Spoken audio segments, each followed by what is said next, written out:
এই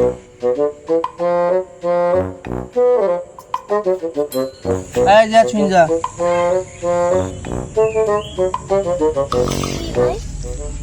হ্যাঁ ভাই বলেন তাহলে। তোর কি অবস্থা?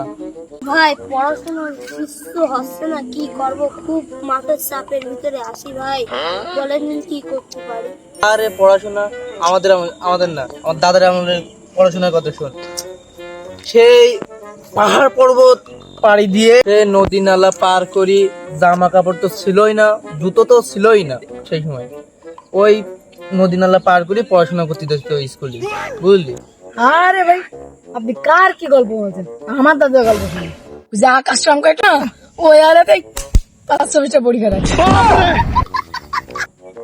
আরে তোদের বাপ দাদার গল্প বাদ দে দিন, আমার গল্প শোন। রাত্রি যখন কারেন্ট থাকতো না, তখন আমার বন্ধু বিড়ি ধরাইতো, ওই বিড়ির আগুনই 3-4 পৃষ্ঠা করে দিত জানি। ওরে রাখো দিন তোমার এই আউল ফাউল গল্প।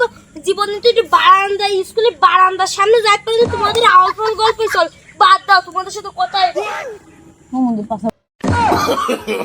No, no, no, no.